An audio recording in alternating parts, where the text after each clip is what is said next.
मैं भारत को भारतीयता की मान्यता के आधार पर फिर से खड़ा करना चाहता हूं, उस काम में लगा हूं।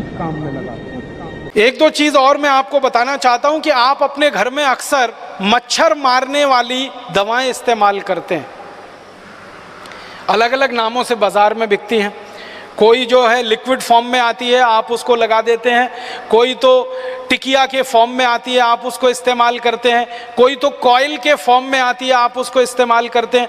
कॉइल के रूप में मच्छर मारने वाली कोई भी दवा इस्तेमाल करें, टिकिया के रूप में इस्तेमाल करें या लिक्विड के रूप में इस्तेमाल करें, उनमें जो इस्तेमाल होने वाला केमिकल है वो डी एथिलीन है, वो मेल्फोक्विन है और वो फॉस्फीन है। ये तीन खतरनाक केमिकल हैं जो इस्तेमाल होते हैं और ये तीनों केमिकल यूरोप और अमेरिका के 56 देशों में बंद है और 20 साल से बंद है। हम हमारे घर में छोटे छोटे बच्चों के ऊपर वो लगा के छोड़ देते हैं।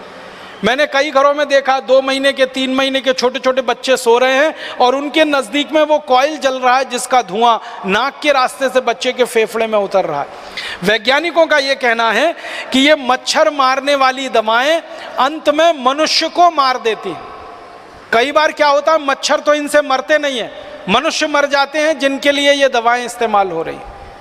और ज़्यादातर इन दवाओं का व्यापार, डी एथिलीन का व्यापार, फॉस्फीन का व्यापार हिंदुस्तान में विदेशी कंपनियों के कंट्रोल में है और वो अंधाधुंध केमिकल इंपोर्ट करके लाके बेच रहे हैं और भारत की कुछ स्वदेशी कंपनियां भी बनाकर उनको बेच रही हैं। तो आप जरा सोचिए, आपकी सुरक्षा के लिए, आत्मरक्षा के लिए आप कम से कम ये चीज़ें इस्तेमाल करना बंद करिए। फिर आप बोलेंगे मच्छर तो हैं, उनका तो क्या उपाय है? सबसे अच्छा उपाय है मच्छरदानी लगा के सोइए। स्वदेशी है, सस्ती है, क्वालिटी में अच्छी है, सारे देश में उत्तर से दक्षिण, पूरब से पश्चिम मिलती है और कोई साइड इफ़ेक्ट नहीं है, कोई एक्सपायरी डेट नहीं है। एक बार खरीदी तो 20-25 साल चलेगी और तरह तरह की मच्छरदानियाँ आने लगी हैं। अब तो वो डंडे वाली ज़रूरत नहीं है, एक हुक में लटका दीजिए वो आती है, आप ऐसे खोल के सो जाइए आती है, नहीं तो चादर की तरह से ओढ़ के सो जाइए, कुछ नहीं कर सकते। तो ये मच्छर मारने वाली दवा से तो अच्छी है। मच्छर मारने वाली दवाएं खरीदें, विदेशी कंपनियों को मुनाफा दें, उससे अच्छी अपनी मच्छरदानी है। और आप चाहें तो एक छोटा प्रयोग और करके देख सकते हैं।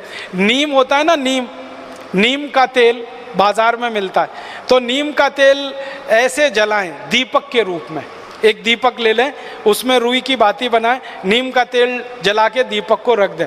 वो दीपक जितनी देर जलेगा एक भी मच्छर कमरे में नहीं आएगा।